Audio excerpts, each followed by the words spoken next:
Halo sahabat Atma, kali ini kita akan membahas tentang nabi-nabi kecil dan nabi-nabi besar. Yaitu yang nabi kecil adalah Nabi Hagai dan nabi besar adalah Nabi Yesekiel.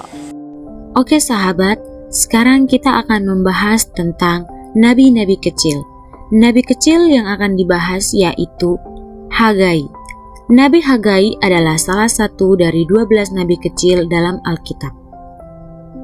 Hagai hidup sekitar tahun 520 sebelum Masehi dan ia melayani di Yehuda. Namanya berarti meriah atau bernuansa pesta. Ia adalah penulis kitab Hagai dan namanya disebut 11 kali dalam Alkitab, khususnya di kitab Ezra dan kitab Hagai. Hagai adalah nabi pertama dari 3 nabi pasca pembuangan Babel, mendahului Zakarias dan Maleaki. Ia diduga adalah salah satu tawanan yang dibawa ke Babel oleh Nebukadnezar.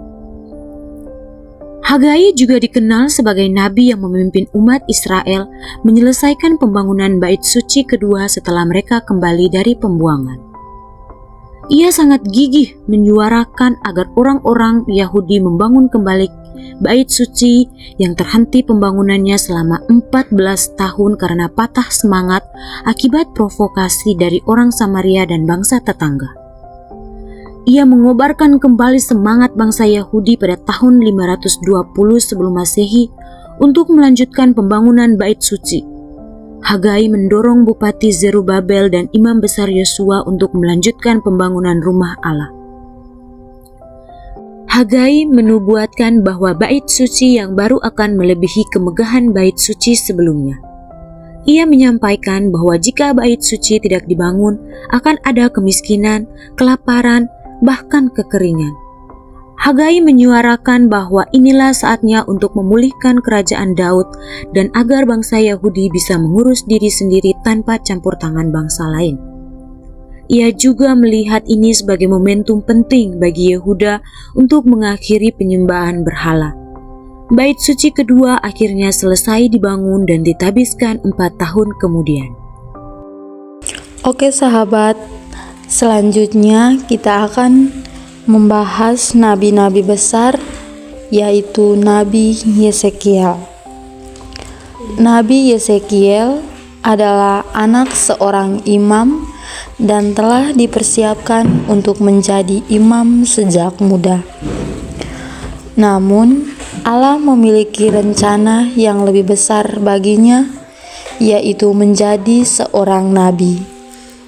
Suatu hari, saat Yesekiel berada di tepi sungai Kebar, ia mendapat penglihatan luar biasa dari takhta Allah dan dipanggil untuk menyampaikan pesan-pesannya kepada bangsa Israel yang memberontak.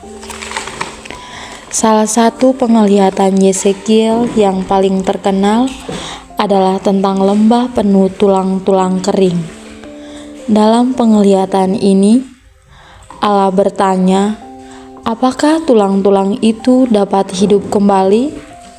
Yesekiel menjawab bahwa hanya Allah yang mengetahui.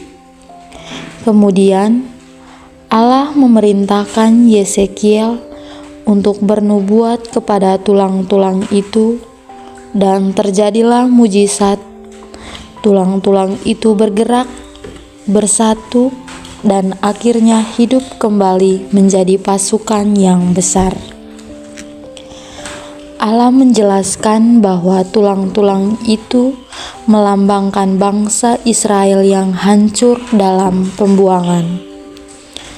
Penglihatan ini adalah janji Allah untuk membangkitkan kembali mereka, memberi mereka roh baru, dan membawa mereka pulang ke tanah mereka. Kisah Yesekiel mengajarkan tentang kekuatan Allah yang tidak terbatas dan harapan dalam keputusan. Meskipun bangsa Israel jatuh dalam dosa dan keputusasaan, Allah tidak pernah meninggalkan mereka. Ini menginspirasi kita untuk tetap percaya pada kuasa Tuhan yang sanggup memulihkan dan menghidupkan kembali harapan yang pudar, bahkan dalam situasi yang paling sulit sekalipun.